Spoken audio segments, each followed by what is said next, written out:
மாடு மேய்த்தல் நான் மாடு மேய்ச்சிருக்கிறேன் எங்கள் ஊரில்.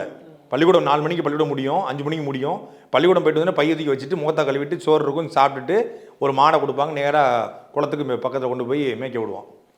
நானே எங்கள் ஆட்சி மட்டும்தான், அம்மாவும் மட்டும்தான் இருந்தோம் அந்த வீட்டில். ஒரு மாடு ஒரு கண்ணுக்குட்டி இருக்கும், 2 மாடு இருந்துச்சு. ஒரு மாடு நான் மேய்க்க போவோம், ஒரு மாடு எங்கள் ஆட்சி மேய்க்க போவா. 7 மணி வரைக்கும் மேய்ச்சிட்டு அப்புறம் கொண்டு வந்து கட்டுவோம்.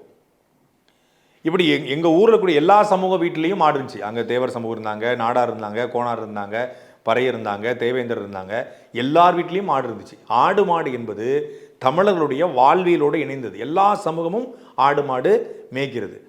ஆட்டுக்கான மாநாடு மாட்டுக்கான மாநாடு போட்டாலே அது ஒரு குறிப்பிட்ட சமூக மக்களுடைய வாக்க பெறலாங்கிறது அப்பட்டமான அயோக்கியத்தனம். ஆயர்குல மக்கள் என்ற வார்த்தையை திரு சீமான் பயன்படுத்தினாரு. ஆயர்குலம்னா யாரு?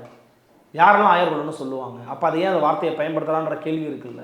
ஆயர்குலத்துடைய வரலாறு சொல்லக்கூடாதா? அவர்கள் யார்? ஆயர்குலம் என்பது உலகம் முழுமைக்கும், இது வெறும் தமிழ்நாட்டில் மட்டும் இல்லை, உலகம் முழுமைக்கும். அதாவது தோப்பாய சொல்றாரு, உலகம் தோன்றிய வரலாறு தான் குறிஞ்சி முல்லை மருதம் நெய்தலுடைய வரலாறு. இது தமிழர்களுக்கான வரலாறு மட்டும் கிடையாது. உலகம் முழுக்கமே காடுகள் இருந்து தான் குரங்கிலிருந்து மனிதன் தோன்றான்னு டார்வின் சொல்றாரு. நம்ம காட்டில் இருந்து அப்படியே இடம்பெயர்ந்து வேட்டை சமூகத்திலேருந்து வேட்டையாடுறோம். சரி, ஒரு கட்டத்தில் பார்க்கும்போது நீரோடையை பார்க்குறோம், ஆறுகளை பார்க்குறோம். அந்த இடத்துல தங்கியிருந்து விவசாயம் செய்ய முடியும்.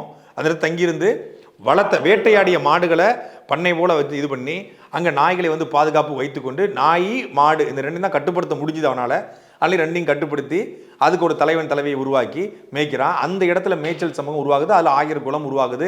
2 நிலப்பரப்புக்கும் இடைப்பட்ட குறிஞ்சிக்கும் மருதத்துக்கும் இடைப்பட்ட நிலப்பரப்பில் இருந்ததுனால அவன் இடையர் என்று அழைக்கப்பட்டார். இடைப்பா அப்படின்னு சொல்லி அதை வரலாறு சொல்கிறார். இது வரலாறு, இது மனித குல மானுட குலத்தின் வரலாறு.